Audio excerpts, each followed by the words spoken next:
Hi, everyone. Just a quick introduction of me. I am Murat Ereney. I'm the founder of a company called Pia, People in Action. We are about 10 years old company. We have about 8 locations all over the world. We are about 450 people, and we are classified as an innovation company.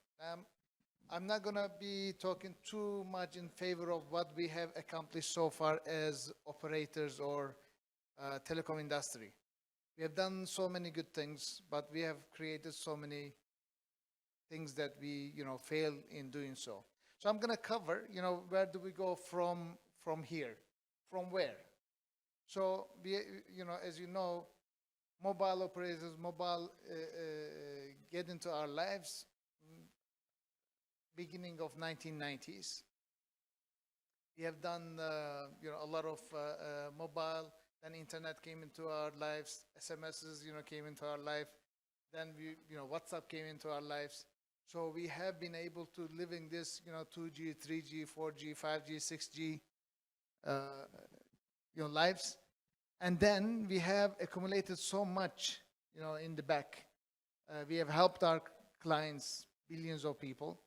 And from there, now what we do next. So that is the motto of my speech. So some of the slides, I'll go very fast. So what is the challenges of the operator today? Right? So development of new digital services. Revenue streams are now drying. So all the, the market that you are sitting on telecoms, the ARPU is going down, right? No matter what we have done, we cannot stop the ARPU going down, right? So we cannot talk about success if there's a big failure of not being able to make this, a cut. Another thing is the digital customer engagement. Now we are talking with the Generation Z, right? So these new kids, our customers, they want something else. Are we understanding that? Of course, there are some, digital operators has been spending time and effort try to, tap on. But this is, one of the challenges. And these challenges are by Deloitte University. It's not me saying this. This is the realities of the world. And of course, Statislav said, unlocking the data value. So we are sitting on a valuable data. How much of this data we have been able to utilize? Who utilizes the data? Amazon utilizes this data. Google utilizes this data. Tesla utilizes this data. We cannot utilize this data. Come on, guys. We have been failing right, left, and center all these years. We are sitting on something valuable, but we have not been able to understand the dynamics. Like Amazon, when I was a university kid, I used to order Amazon books, right? Handwritten, I want this book, this title, and this, number, and I used to get my books. Look what they have done in a short period of amount of time. They leap forward, they use the technology, and they are something else now, right? They innovate. I heard somewhere that they innovate like 15 products a day. They put it in the market. 95% of them fail. They are very fast, right? But they brought us somewhere. So on top of this is from me. You have to, of course, you have to reduce your OPEX. You cannot sit on expensive things anymore, unfortunately. Visibility. You need to have more end-to-end visibility because the life of operator is getting more complicated. We used to, deal with a couple of systems. Now we are dealing with 25 systems. And everybody came here today is adding more systems on top. So who's going to see the customer experience end-to-end? And of course, the only way to do this is the challenge of automation. How much of it can you automate? So to become a digital operator would be one of the things that, we can go from here. Of course, your customer lifecycle management, your products needs to be centralized, visibility of 360 degree, customer offers from any channel in minutes, like Amazon doing, like Google is doing. Not months, not weeks, hours. Which of the operator can do that on the fly? Very few. Reduce IT development, of course, that will impact the go-to-market very fast, which is needed. The kids are not going to wait for you months before you develop new added functionality. Increase deployment. So you might have heard CI/CD. DevOps plays a lot of role here. So we need to adapt to those technologies that is going to help us to deploy faster. And you save X, Y, Z million. If you are a tier one, you can think of hundreds of million. If you are a middle tier, you can think of tens of $1 million. If you are a tiny operator, $1 million saving every year if you use the technology correctly.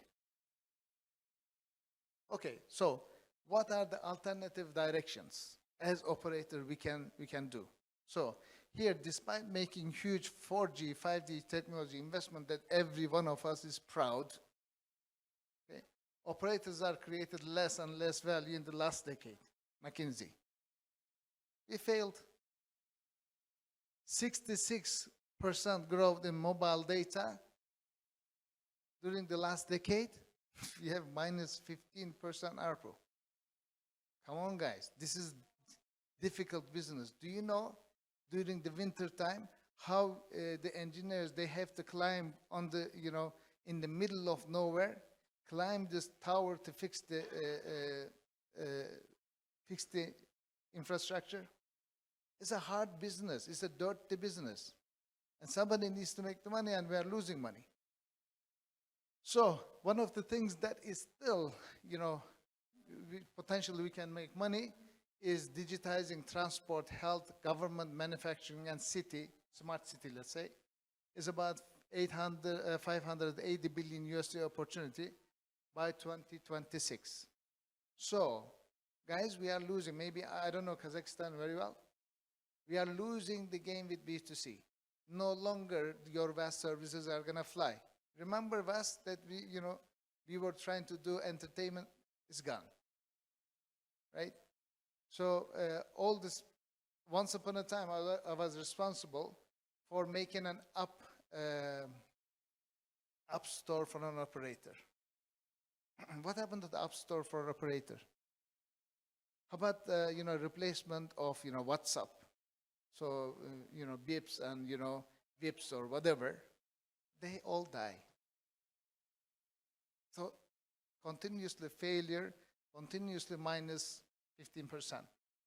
Because we live with standards, we have certain ways of working that is not enabling us to go to the next technology.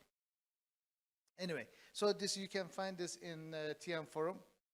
So either, you are in the traditional telco business, or you are a digital telco business, you have to make a decision. What do you want to become? What kind of company are you? You have three things in front of you as an operator. Either you focus on the red ocean. You are the perfect network operator. You own the network, and you can do a good job. Yes, it's 15%, maybe 10%, 5% margin, but you are good. It's a cash cow.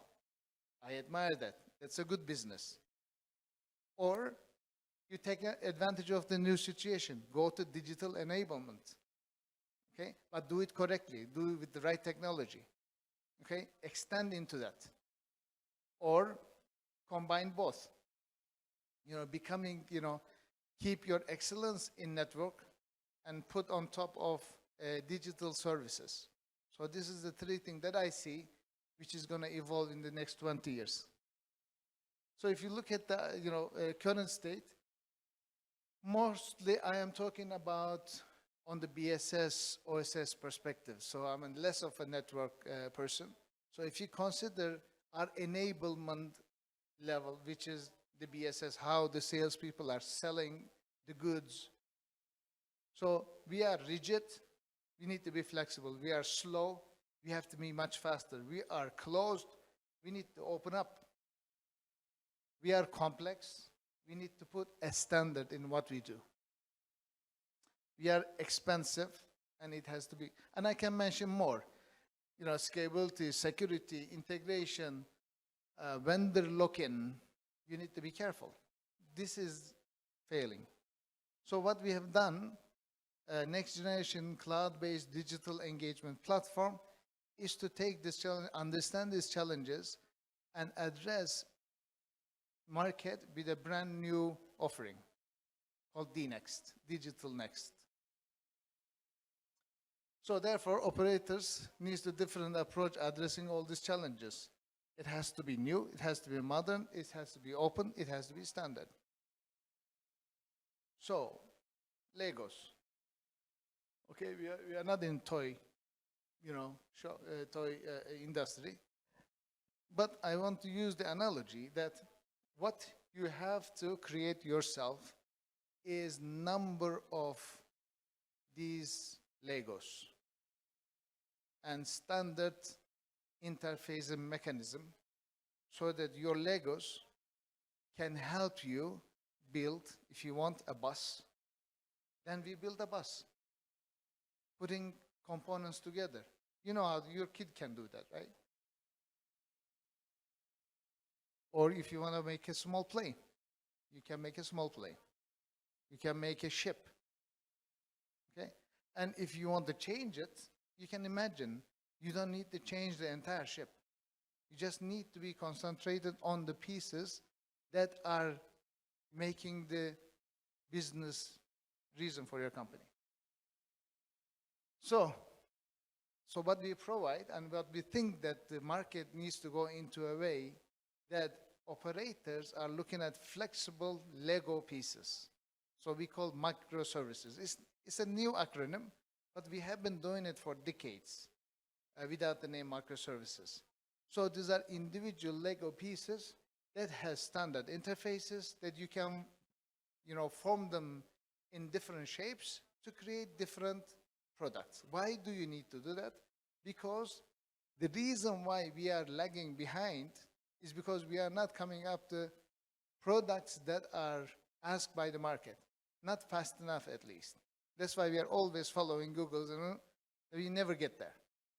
So this could be a potential thing that if you are interested in end-to-end BSS, you can use the Lego pieces. If you are interested in e-commerce, e-shop, that you want to, sell quickly what you have, non-telco products, or smart B2X or B2B2X platform that you want to invest, you use the same Legos.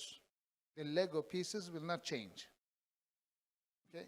But what we do usually, we buy end-to-end BSS, we go invest in e-shop e-commerce, we invest in, how can you get the agility doing that? Because you have to bill at the same place. At the end of the day, you need to send one bill. You need to see one customer. So it is becoming more difficult if you are monolithic. Okay, what this means for business terminology? You need to be able to automatic fulfillment of customer and supplier, which is very important that for the reason we are going to talk about, journeys. So everything goes with a journey and automatic fulfillment of this life cycle of this generation G potential customer. Zero low-touch catalogs and catalog-driven order orchestration. So very complex orchestration of products, as we are going to see again in the technical terms. Central, unified view of customers, products, service, and resource inventories. These are all part of the Lego pieces that we are going to build. You need to build and utilize everywhere. Build once and you reuse everywhere. Next generation billing and charging capabilities, of course, will come with that. So, what I mean, I get what I want faster. Today, business tells me I'm always behind the business. Have you ever seen that the IT was ahead of business? We were saying, okay, come on guys, whatever you want, you can realize. I'm not saying that this is, with any technology this can be done, but this technology, it helps you more to get there. Don't stop me dreaming. IT guys will say, close the doors, close the doors, close the doors. This is impossible, this is impossible. And of course, the RP will go down. Try and error. So what if games, like a Play-Doh. Can you use your IT systems like a Play-Doh? You give your kid, and kid makes, flour out of it, right? I'm talking about that, try and error. Because this business is about try and error. I said Amazon, 95% of the products are garbage. They are doing try and error. Make more money. Hey, I can make more money if I keep trying harder. So these ARPUs, they need to increase, right? This is our duty as industry leaders. I'm not going to spend so much time, but it means omni-channel digital customer experience that you have to give while doing this catalog-driven automated dynamic orchestration, that your decision within the orchestration are done on the spot. So it is not predefined. Unified, we talk about that, using IT and network asset monetization. So you have a lot of assets in network inventory, but we cannot, combine them in an offering. So how can you do monetization of that? Like MPN, right? In MPN, there are you need to put together 25 products in order to offer a factory or hospital 5G, right? On-prem 5G. This needs to be one product with 25 components that you need to manufacture this. Digital partner ecosystem. So if we are talking about 25 parts, you need to bring 25 different partners together to make this MPN possible. Or home health system, or whatever you are able to sell to your customer base. So I don't know how many technical guys here looking at it from technical perspective. Right. What does it mean for technology? It's a journey from current monolithic and legacy applications that we are full of them. It's a next generation platform-based operational mode we move to. So on-prem, off-prem, cloud-native, dynamically scalable components, dynamically scalable that, if your process is taken, in the middle of the night, it needs to take 3 times the resources. It should take 3 times the resources. And it should, give back the resources, right? So it should be dynamic. Components exposing business capabilities via open API. So this is the Lego pieces. These are the integration points. So if you don't have standard integration points, how do you think that the Legos will fit together? They are not gonna.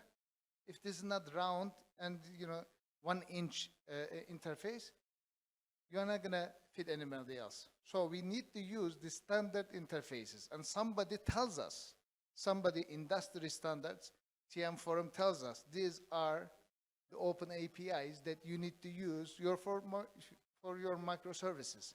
So it is not Pia microservices. It could be your microservices. If it follows the same granularity of responsible to microservice, and also if it follows the open API, you can develop, your partner can develop the microservices. So you are actually collecting of these capabilities. AI ready, so it has to be, everybody is talking about this. Of course, the system should be able to give enough information outside. So I'm not saying that keep it out, inside. It could be outside, but it should be enough information for AI to, guide you, to show you what are the problems or possibilities. Utilizing open and contemporary cloud-native technology. So there is if you search CNCF in the Google, then you will see there's a whole community of, standards in this area. So technologically, as a summary, certified TMF open APIs, approved TMF ODA or VODA. We follow Vodafone standards when it comes to that. Scalable performance, cloud-native microservices, operational excellence, intelligence management, live monitoring, security, and CI/CD processes. So as a summary, cloud native, standard, DevOps, deploy fast, CI/CD, and microservices put together to provide the agility that we require. These are the frameworks that are used that we believe that's going to help us the most. So a little bit more regarding standards. Of course, it is not a religion. So if you ask Amazon, would you innovate something, or would you go with standards? They'll always go their own standard.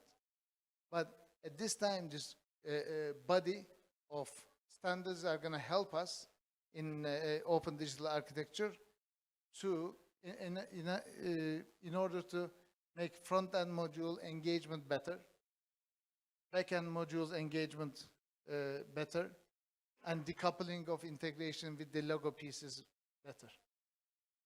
And system of insight is the intelligent piece that we said about AI portion. So capability provided, what we do is, as you see, there are Lego pieces down there available to be utilized. How do you utilize them? BPMN-based business process. This is the coding, a piece of coding from our architecture.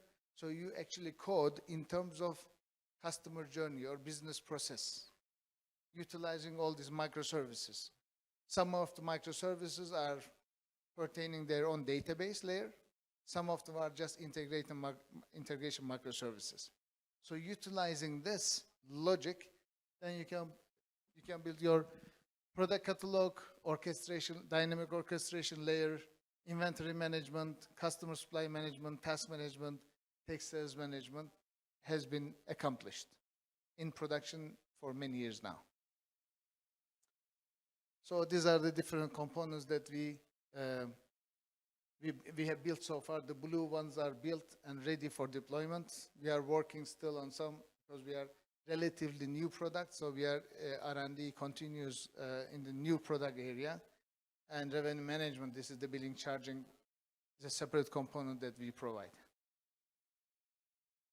So to do this, you need to have a different understanding. So you need to be the red elephant. You don't need to follow your competition. You need to dare to use the technology, which is more difficult, which is different than what the incumbent systems, but it will create the ARPU generation possibly for the next 20 years. And we all do this 100% with open source. We don't even use one single licensable technology in the background. So it's open source. With the CI/CD and DevOps, we have around 55 open sources stitched together in production, giving a telco-grade services to our clients. So it is possible. I'm not saying that it does not have different, difficulties. That is different. So it is integrated best of breed instead of, one size fit all, where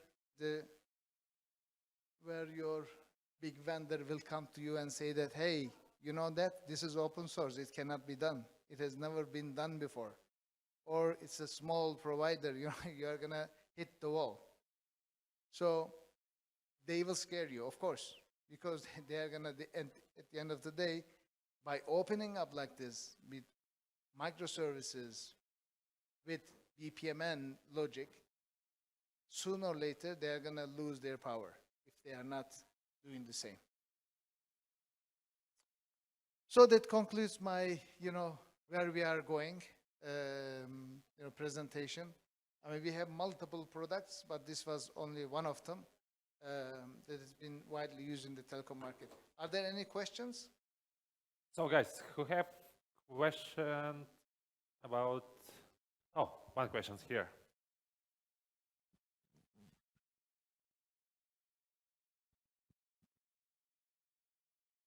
Thanks for presentation. Welcome. You showed a number of open source technologies you're using in your stack. And taking into account that the latest changes in HashiCorp licensing. So they moved from open source to more restricted licensing. Right. How do you, if such things happen with some products, right, in your stack, how do you mitigate such risks? It happened before. So out of 55, you can imagine some of the components. So what we have is we have a migration path. So one thing that we kill, when I say migration, we want to kill the notion of migration. You don't need to migrate anymore, right? Migration needs to be is a granular thing. So when the operator wants a new functionality, should be just related microservices needs to be upgraded.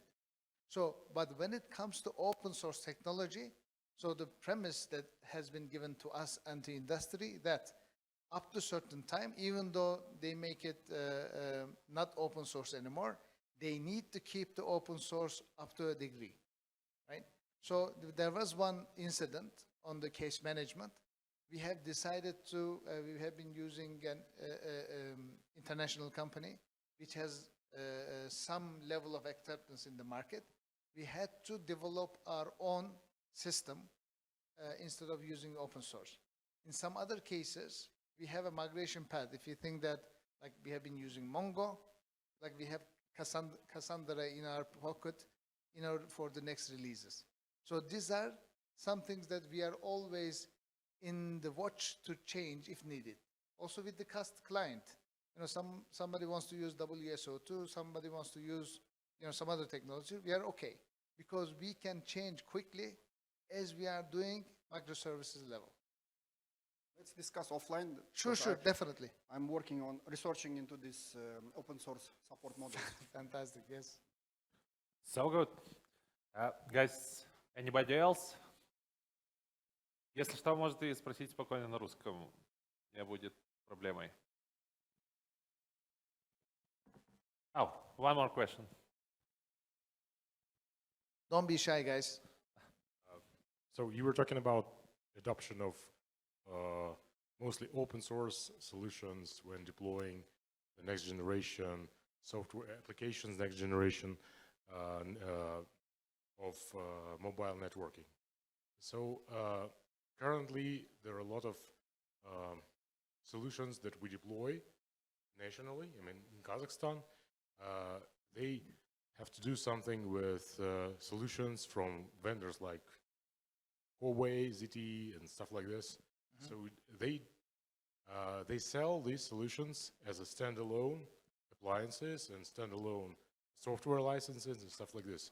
Do you expect in the future that they will shift towards more service-based approaches when deploying solutions, for example, not by licenses, but some more of a service in terms of support and stuff like this?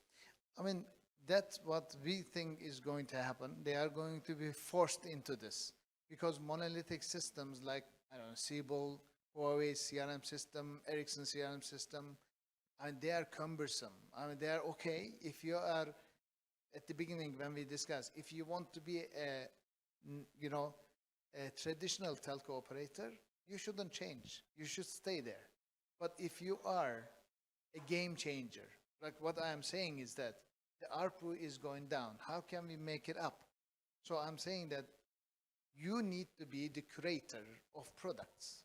So one product as an MPN, or it could be home health devices, right? Why do you so this software, I'm talking to telco, but this is not telco specific. So I'm giving the same speech to hospital. I'm telling hospital, why don't you put the system in the middle of all your sales activity, and operator is just a dumb pipe for you, right? So if Huawei or Netcracker or Amdocs don't follow this one, for sure the operators will need to spend much more money. But there's no money. When I'm mostly motivated? When I hear that an operator has budget cut, has no enough money. I say, oh, this is fantastic for me.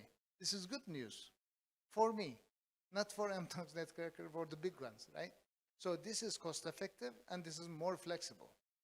and the examples that we deliver this in the biggest operator in the world, right? So we are globally recognized vendor by the biggest guys. So there's a reason why they have taken us and make us a global partner for their 2025 vision. I understand your concern. It is correct, but I don't think they will survive if they don't change their mind. Yes. So good. Anybody else? Thank you, and I'm proud to be in this beautiful city of Almaty. I've been hearing about this place, but it's really nice. Thank you for having me. Thank you.